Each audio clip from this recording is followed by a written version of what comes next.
चलो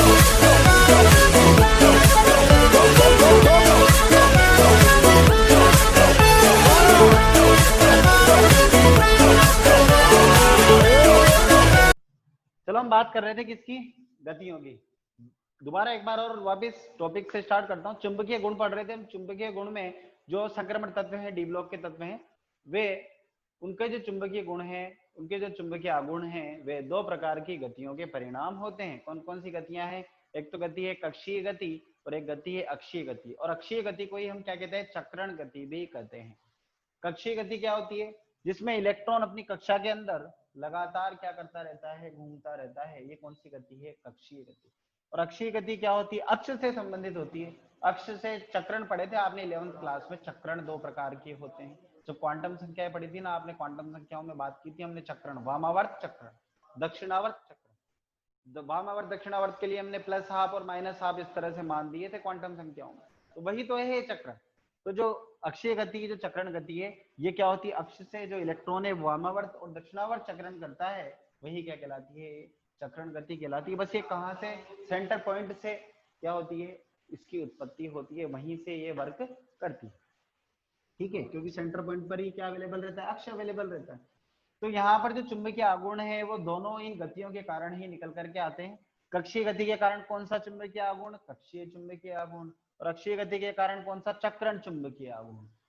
कक्षीय चुंबकीय आघूर्ण को क्या कहते हैं? Mu L. चक्रण चुंबकीय आघूर्ण को क्या कहते हैं? Mu S.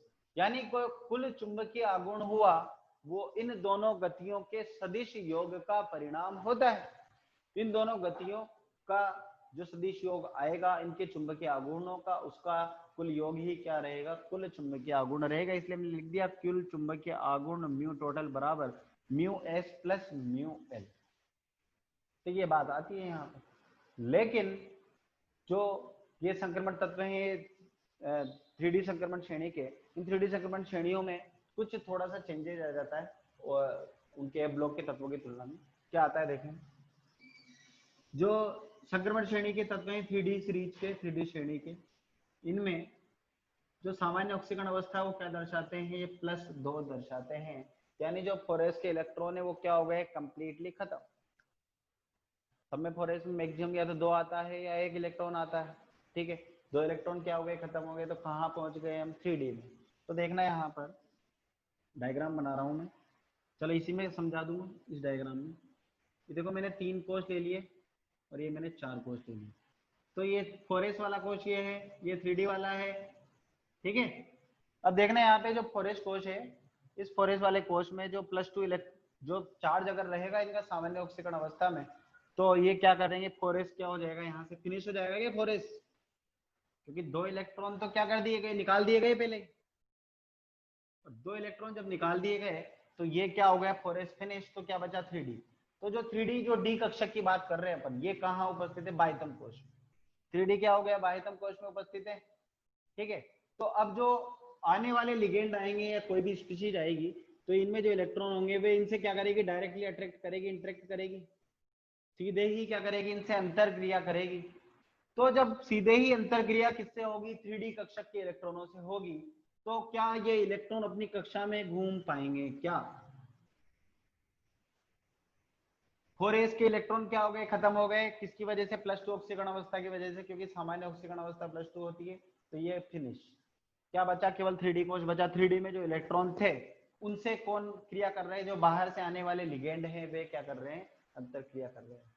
लिगेंड या कोई भी स्पीशीज जो इनसे क्या करेगी? रिएक्शन करेगी, जिससे हम यौगिक बनाएंगे। तो उसने आकर के इन इलेक्ट्रॉनों को क्या कर लिया? जकड़ लिया। जकड़ लिया तो ये इलेक्ट्रॉन क्या अब अपनी कक्षीय गति कर पाएंगे? क्या ये अपनी कक्षीय गति नहीं कर पाएंगे, क्योंकि अब वो इलेक्ट्रॉन किसके साथ बंध गए? आने वाले लिगेंड के साथ बंध गए या किसी अन्य स्पीशीज के साथ बंध गए। तो अब यहाँ पर क्या हो गई? जो कक्षीय गति थी वो क्या हो गई? नगण्य हो गई। और जब कक्षीय गति ही नगण्य हो गई तो क्या कक्षीय चुंबकीय आघूर्ण होगा? क्या जब कक्षीय गति नहीं रही तो काहे का चुंबकीय आघूर्ण? इसलिए जो कक्षीय चुंबकीय आघूर्ण है वो भी क्या हो गया? नगण्य हो गया। कक्षीय चुंबकीय आघूर्ण भी क्या हो गया? नगण्य। नगण्य का मतलब लगभग 0। इसका मतलब जो 3D श्रेणी के जो तत्व हैं उनमें जो कुल चुंबकीय आघूर्ण होगा उसमें म्यू एस का मान बचेगा, केवल म्यू एल क्या हो जाएगा 0, क्योंकि म्यू एल कक्षीय चुंबकीय आघूर्ण क्या आ गया 0। तो यहाँ लिखता हूं म्यू टोटल बराबर क्या था mu S plus mu L. चूंकि 3D श्रेणी की अगर हम बात करें तो यहाँ पर म्यू एल का मान क्या आ गया 0, तो म्यू टोटल क्या बच गया, म्यू टोटल बराबर क्या आ गया ओनली म्यू एस। और म्यू एस क्या है चक्रण चुंबकीय आघूर्ण, और चक्रण चुंबकीय आघूर्ण के लिए जो म्यू एस है इसका फॉर्मूला होता है, म्यू एस का फॉर्मूला होता है under root N into N plus 2 B M. B M इसकी इकाई है चुंबकीय आघूर्ण की, फुल फॉर्म क्या होती है बोर मैग्नेटॉन, क्या है बोर मैग्नेटॉन। ठीक है, तो देखो यहाँ पे म्यू एस बराबर क्या है under root N into N plus 2 Bohr magneton. ये क्या है इसका सूत्र चुंबकीय आघूर्ण निकालने का। देखना आप एन क्या है यहाँ पे, एन बराबर होता है अयुग्मित इलेक्ट्रॉन की संख्या, अयुग्मित इलेक्ट्रॉन की संख्या। ये यहाँ पर क्या आया एन, म्यू एस निकालने में हेल्पफुल होगा। जैसे अब हम एक एग्जांपल लेते हैं, कोई भी एक एग्जांपल, जैसे मैंने एग्जांपल लिया आपके सामने आयरन प्लस 2 ले लेते हैं, ठीक है iron plus 2, example number 1 iron plus 2। Iron plus 2 के लिए हमको क्या निकालना है, इसके चुंबकीय आघूर्ण देखना है कि चुंबकीय आघूर्ण कितना होगा। ठीक है, तो सबसे पहले क्या पता होना चाहिए इसको, हमको इलेक्ट्रॉनिक विन्यास पता होना चाहिए। इसका इलेक्ट्रॉनिक विन्यास देखते हैं क्या आएगा, एक तो आएगा आर्गन, फिर क्या आएगा 3d6, 4s में क्या हो गया 0, क्योंकि आयरन प्लस 2 है 26 परमाणु क्रमांक रखता है, तो 2 इलेक्ट्रॉन निकाल दिए, कितने बचे 24, 18 आर्गन के और 6 24, यानी इसका इलेक्ट्रॉनिक विन्यास यही है। इसके इलेक्ट्रॉनिक विन्यास को हुंड नियम के आधार पर अगर हम फिल करेंगे डी कक्षक में 1 2 3 4, डी में 6 इलेक्ट्रॉन कैसे फिल करते हैं हिंदू के अनुसार, क्या कहता है हुंड का नियम, हुंड का नियम कहता है कि इलेक्ट्रॉन का युग्म तब तक नहीं करा सकते हैं जब तक कि प्रत्येक कक्षक में एक एक अयुग्मित इलेक्ट्रॉन ना भर दे। तो देखो 1 2 3 4 5 और छठा इलेक्ट्रॉन वापस ही आएगा। अब युग्मन करा सकते हैं अपन क्योंकि सब में हमने एक एक इलेक्ट्रॉन भर दिया। तो यहाँ अगर हम काउंट करेंगे एन का वैल्यू, एन क्या है अयुग्मित इलेक्ट्रॉनों की संख्या, एन का मान कितना आ रहा है इसके लिए, देखो ये तो युग्मित है, केवल अयुग्मित कितने 1 2 3 4, यानी 4 इलेक्ट्रॉन आयरन प्लस 2 में कितने हैं अयुग्मित हैं, तो एन बराबर कितना आ गया 4। तो इनके लिए हम क्या निकालेंगे म्यू टोटल यानी म्यू एस, कुछ भी मानो म्यू टोटल म्यू एस सब बराबर होगा इसके लिए, म्यू टी म्यू एस दोनों ही क्या है म्यू कुल चुंबकीय आघूर्ण है, क्योंकि म्यू एल तो क्या हो गया 0 हो गया इनके लिए। एन का वैल्यू 4 होगा तो अंडर रूट एन का वैल्यू 4 रखेंगे हम, 4 इंटू 4 प्लस 2 वैल्यू निकालेंगे क्या आएगा 4 और 2 6 चौक 24 under root 24, under root 24। Mathematics के जो गणितज्ञ हैं वे अंडर रूट 24 का मान निकाले और निकाल करके देखें कितना आता है। अप्रोक्स आएगा ये 4.87 बोहर मैग्नेटॉन, क्या आएगा अप्रोक्स इसका मान। फिर भी मैं आपको अंडर रूट निकालना सिखा देता हूँ, एक बार देखेंगे कैसे निकालते हैं अंडर रूट। मेरे गणित नहीं है, मेरे बायोलॉजी है, बायोलॉजी के बाद केमिस्ट्री, पर फिर भी थोड़ा थोड़ा आता ही है, देखते हैं क्या है। अंडर रूट 24 का मान निकालना है जैसे, ठीक है। सबसे पहले क्या करते हैं इस तरह से हम कॉलम बना लेते हैं, कॉलम बना करके अगर संख्या ज्यादा होती है तो बार लगाते हैं 2 2 के नंबर पर, लेकिन यहाँ संख्या ही 2 है इसलिए बार लगाने की जरूरत नहीं है। अब यहाँ पर हम वे 2 समान संख्याएं लेते हैं जिनको गुणा करने पर 24 से ज्यादा नहीं आना चाहिए। जैसे क्या ले 2 दूनी 4, फिर 3 तिया 9, फिर 4 चौक 16, 5 पंजे 25, 24 से ज्यादा आ रहा है 25, इसलिए क्या लेंगे हम 4 चौक 16, ठीक है। तो यहाँ कितना लिख देंगे हम 16, यहाँ हम करेंगे माइनस और यहाँ करेंगे हम प्लस, ये ध्यान रखना है, इधर यहाँ माइनस करना है और इधर क्या करना है प्लस। और जो पॉइंट जो हमारा जो मेन रिजल्ट बनेगा उसको कहाँ लिख देते हैं हम ऊपर। सबसे पहले कौन सी संख्या ली गई 4, ये 4, ठीक है। अब यहाँ 16 में 24 में से 16 जाएंगे तो कितने बचेंगे 8। अब इसके बाद में देखो यहाँ संख्या बची ही नहीं है आगे कुछ भी, इसलिए हम क्या लगाएंगे पॉइंट, पॉइंट के बाद में एक साथ जोड़े में चलता है इसलिए 2 जीरो उतरेगी एक साथ, और इधर ये प्लस करेंगे तो कितना आएगा 8। अब यहाँ फिर वो 2 समान नंबर लेने हैं हमको, दो समान नंबर लेने हैं जिससे हम क्या करेंगे, मल्टीप्लाई करेंगे। 800 से ज्यादा नहीं आना चाहिए। जैसे अगर हम ले यहाँ पर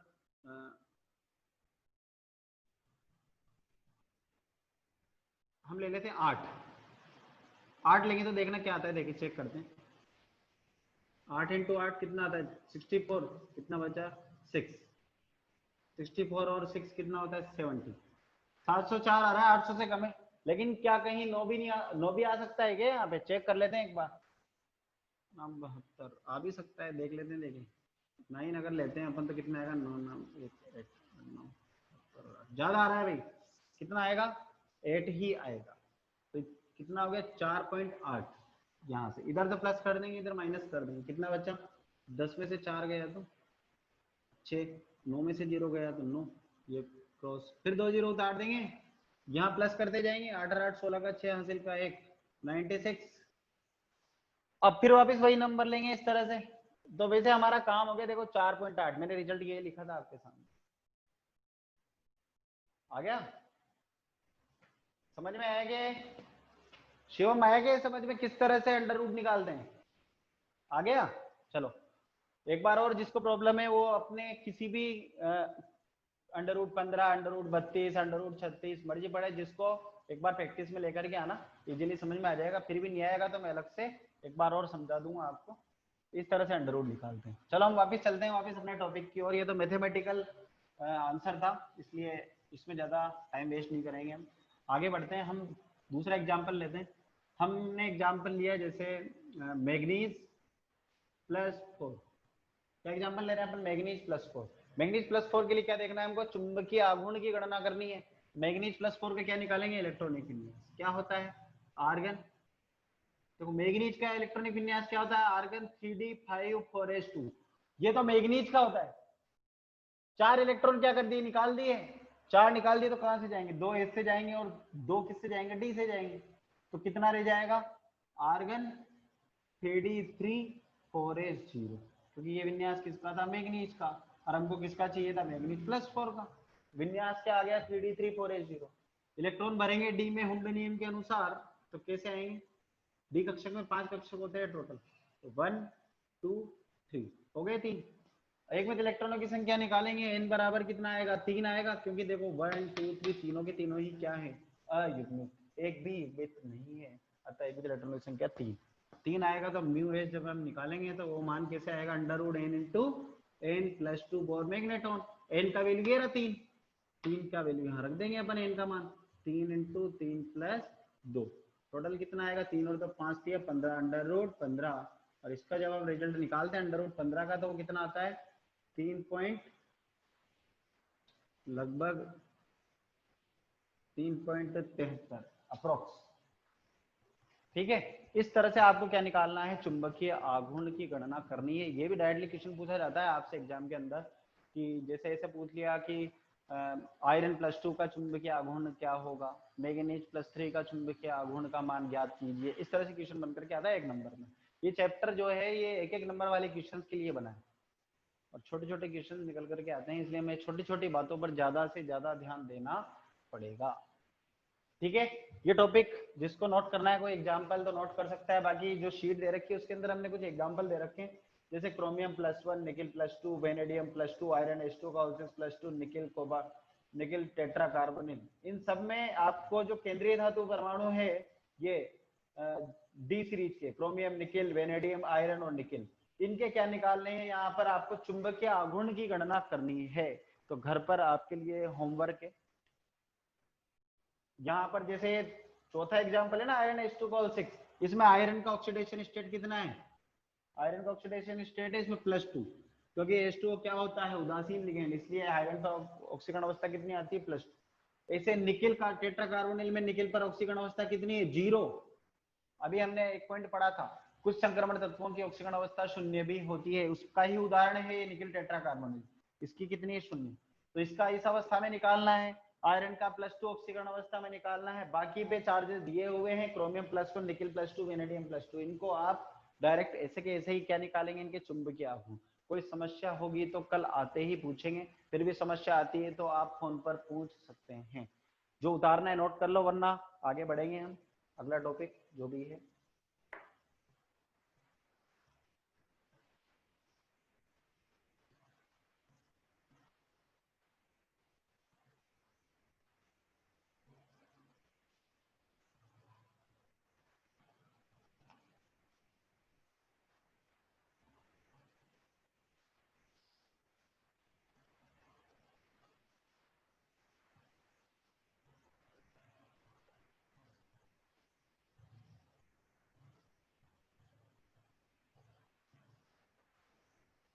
चलो आगे बढ़ते हैं। एक बार और ये जो टॉपिक पढ़ रहे थे हम चुंबकीय गुण, इसकी जो थ्योरी है उसको मैं एक बार और रिपीट कर देता हूँ ताकि आपको अच्छे से और कंटस्ट हो जाए। देखो जो डी ब्लॉक के तत्व होते हैं, संक्रमण तत्व, इनकी जो चुंबकीय आघूर्ण है वो दो प्रकार की गतियों के परिणाम होते हैं। कौन कौन सी गति? एक तो कक्षीय गति और एक अक्षीय गति। कक्षीय गति का मतलब क्या होता है? जो अपनी कक्षा के अंदर होती है, यानी इलेक्ट्रॉन अपनी कक्षा के अंदर रिवॉल्व करता रहता है, कक्षीय गति कहलाती है। इसके कारण कौन सा आघूर्ण उत्पन्न होता है? कक्षीय चुंबकीय आघूर्ण, जिसको हम म्यू एल से भी प्रदर्शित करते हैं। दूसरा था अक्षीय गति या चक्रण गति। अक्षीय गति क्या होती है? जो इलेक्ट्रॉन है वो अपनी अक्ष के अनुदिश वामावर्त और दक्षिणावर्त दिशा में क्या करता रहता है? चक्रण गति करता रहता है, जिसके द्वारा जो उत्पन्न आघूर्ण है वो कौन सा है? चक्रण चुंबकीय आघूर्ण उत्पन्न होता है, जिसको हम म्यू एस से प्रदर्शित करते हैं। अब अगर हम कुल चुंबकीय आघूर्ण की बात करें तो वो कक्षीय गति और अक्षीय गति दोनों के सदिश योग के बराबर प्राप्त होगा, यानी म्यू टोटल बराबर mu S plus mu L. लेकिन जो प्रथम संक्रमण श्रेणी के तत्व हैं, इनका जो सामान्य ऑक्सीकरण अवस्था होती है वो क्या होती है? +2 होती है, यानी 4s क्या हो गया? खत्म हो गया, रिक्त हो गया। अब क्या बचा? बाह्यतम कोश 3D कक्षक में क्या उपस्थित है? इलेक्ट्रॉन। अब 3D में जो इलेक्ट्रॉन उपस्थित है उनसे आ रहे आक्रमणकारी लिगेंड क्या करने? अटैक करने आ रहे हैं। अटैक करने आएंगे तो वो क्या करेंगे? उनसे अंतरक्रिया कर लेंगे। अंतरक्रिया कर लेंगे तो जो कक्षीय गति चल रही थी वो नहीं हो पाएगी, यानी म्यू एल क्या हो गया? 0, यानी कक्षीय गति नहीं हो रही है, यानी कक्षीय चुंबकीय आघूर्ण भी क्या हो गया? फिनिश। क्या बचा? अक्षीय चुंबकीय आघूर्ण, यानी अक्षीय गति, यानी चक्रण चुंबकीय आघूर्ण बचा। तो म्यू एस का जो सूत्र आता है निकल करके वो क्या आता है? √n × n+2 Bohr magnetron. और n क्या है यहाँ पर? एकमित इलेक्ट्रॉन की संख्या। तो n का मान निकालना आना चाहिए। n का मान निकाल करके हम क्या निकाल लेते हैं? सीधा चुंबकीय आघूर्ण की गणना कर लेते हैं। अब n का मान इनसे निकल जाता है इलेक्ट्रॉनिक विन्यास से, जैसे आयरन +2 का निकाला, निकल का निकाल सकते हैं, मैग्नीज +4 का निकाला। इस तरह से आपको 5-6 एग्जाम्पल घर पे बैठ करके करने हैं ताकि हम चुंबकीय आघूर्ण निकालना आसानी से सीख जाए। ठीक है, इसी पॉइंट को आगे बढ़ाता हूँ, चुंबकीय आघूर्ण को ही।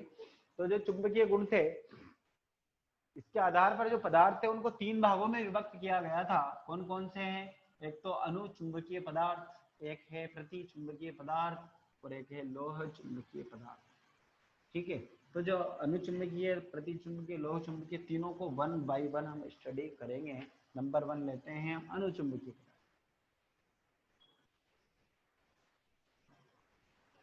देखो अनुचुंबकीय पदार्थ तो हम इंग्लिश में क्या कहेंगे? Paramagnetic. Paramagnetic substance. Paramagnetic substance क्या होते हैं? देखना भाई, पैरामैग्नेटिक यानी अनुचुंबकीय। अनुचुंबकीय पदार्थ की कुछ विशेषताएं होती है। ऐसे पदार्थ जिन्हें बाह्य चुंबकीय क्षेत्र में जब रखा जाता है तो ये चुंबकीय बल रेखाओं को अपनी ओर आकर्षित करते हैं। अगेन रिपीट कर रहा हूँ, वे पदार्थ जिन्हें बाह्य चुंबकीय क्षेत्र में रखा जाता है तो रखे जाने पर ये क्या करते हैं? चुंबकीय बल रेखाओं को अपनी ओर अट्रैक्ट करते हैं, आकर्षित करते हैं। तो वे पदार्थ क्या कहलाते हैं? अनुचुंबकीय पदार्थ कहलाते हैं। तो जो चुंबकीय बल रेखाओं को अपनी ओर आकर्षित करे अनुचुंबकीय, जो चुंबकीय बल रेखाओं को क्या करे? प्रतिकर्षित करे, प्रति चुंबकीय। और लोह चुंबकीय को अभी हम नेक्स्ट टॉपिक में लेंगे। चलो एक डायग्राम बनाता हूँ। मैंने ये बना रखी है बाह्य चुंबकीय क्षेत्र, ये क्या रख दी मैंने? चुंबक रख दी। यहाँ पर मैंने एक पदार्थ रख रखा है, ये पदार्थ रखा है, मुझे पता नहीं है कैसा पदार्थ है, बस कोई पदार्थ ले लिया मैंने, कुछ भी कोई भी तत्व ले लिया, निकल ले लिया, आयरन ले लिया, कुछ भी ले लिया, मुझे पता नहीं है कैसा पदार्थ है। ठीक है, तो इसको रख दिया मैंने। जैसे ही मैंने ये चुंबक लगाई, बाह्य चुंबकीय क्षेत्र जब इस पर लगाया, लगाने पर जो इनसे क्या निकलेगी? चुंबकीय बल रेखाएं निकलेगी। तो चुंबकीय बल रेखाएं क्या होने लग जाती है? इससे अपनी तरफ आकर्षित होने लगती है। देखो ये आकर्षण को सूचित कर रही है क्या? या तो आकर्षित होती है या फिर इस पदार्थ, ये जो पदार्थ ये इन रेखाओं को अपने अंदर से होकर के गुजरने देता है। इस प्रकार के पदार्थ क्या कहलाते हैं? प्रति चुंबकीय, सॉरी अनुचुंबकीय पदार्थ कहलाते हैं। अनुचुंबकीय, और यही गुण इनका, इन पदार्थों का यही गुण क्या कहलाता है? अनुचुंबकत्व कहलाता है। अगेन रिपीट कर रहा हूं, जब किसी पदार्थ को, कोई पदार्थ है उसको कहाँ रखा जाता है? बाह्य चुंबकीय क्षेत्र NS, नॉर्थ साउथ पोल है, इसमें रखा जाता है। तो ये पदार्थ चुंबकीय बल रेखाओं, ये क्या है? चुंबकीय बल रेखाएं, चुंबकीय बल रेखाएं। अगेन रिपीट, परिभाषा क्या है? जब किसी पदार्थ को बाह्य चुंबकीय क्षेत्र में से गुजारा जाता है या इसके अंदर रखा जाता है, तो रखने पर वो पदार्थ चुंबकीय बल रेखाओं को अपनी ओर आकर्षित करता है,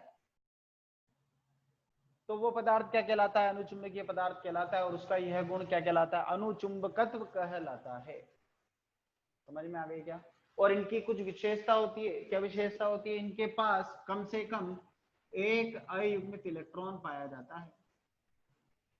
कम से कम क्या रहेगा इनके पास? एक अयुग्मित इलेक्ट्रॉन तो होगा ही होगा, वरना वो अनुचुंबकीय पदार्थ नहीं है। तो ये बात भी याद रखनी। इनके कुछ एग्जांपल दे रखे हैं मैंने इसमें। एक तो CuO है, कॉपर ऑक्साइड, और एक K3FeCN6। ये दोनों ही किसके अंतर्गत आते हैं? अनुचुंबकीय पदार्थ के अंतर्गत आते हैं। ठीक है, नेक्स्ट चलते हैं। प्रतिचुंबकीय पदार्थ। प्रतिचुंबकीय पदार्थ किसे कहेंगे? ऐसे पदार्थ जिन्हें बाह्य चुंबकीय क्षेत्र में रखने पर वे चुंबकीय बल रेखाओं को क्या करते हो? प्रतिकर्षित करते हो, यानी अपने में से होकर के गुजरने नहीं देते हो। जैसे यहां देखना आप, मैंने यहां पर कोई पदार्थ रखा, देखना ये पदार्थ रख रखा है मैंने, मुझे पता नहीं है कौन सा पदार्थ है। जब चुंबकीय क्षेत्र लगा है, बाह्य चुंबकीय क्षेत्र, तो इन चुंबकीय बल रेखाओं को क्या करेगा? ये प्रतिकर्षित करेगा। देखो प्रतिकर्षित कर रहा है क्या? आकर्षित तो नहीं कर रहा, प्रतिकर्षित कर रहा है। कर रहा है। तो ये चुंबकीय बल रेखाओं से क्या होता है? दूर भगाता है या खुद दूर भागता है उनसे। तो ये क्या कहलाते हैं? ऐसे पदार्थ प्रतिचुंबकीय पदार्थ कहलाते हैं। और इनका यह गुण क्या कहलाता है? प्रतिचुंबकत्व कहलाता है। अगेन रिपीट कर रहा हूं, ऐसे पदार्थ जिन्हें बाह्य चुंबकीय क्षेत्र में रखे जाने पर वे चुंबकीय बल रेखाओं को क्या करते हैं? प्रतिकर्षित करते हैं और अपने में से होकर के गुजरने नहीं देते हैं। उन्हें क्या कहते हैं? प्रतिचुंबकीय पदार्थ कहते हैं। और उनका यह गुण प्रतिचुंबकत्व कहलाता है। ये तो डेफिनेशन हो गई। और इनके क्या विशेषता होती है? इनके पास अयुग्मित इलेक्ट्रॉन नहीं पाया जाता। अयुग्मित इलेक्ट्रॉन क्या होते हैं? यहाँ पर एब्सेंट होते हैं। यानी अगर एक भी अयुग्मित इलेक्ट्रॉन आ जाएगा तो क्या हो जाएगा? अनुचुंबकीय हो जाएगा वो तो। इसलिए यहाँ क्या होते हैं? सारे के सारे युग्मित इलेक्ट्रॉन होते हैं। अयुग्मित एक भी नहीं होता, सारे क्या होते हैं? युग्मित इलेक्ट्रॉन पाए जाते हैं। समझ गए क्या? ठीक है। नेक्स्ट है लोह चुंबकत्व। लोह चुंबकत्व, जो लोह चुंबकीय पदार्थ उनकी विशेषता होती है क्या है? देखो, लोह चुंबकत्व को ऐसे समझ में आ जाएगा बोलने में।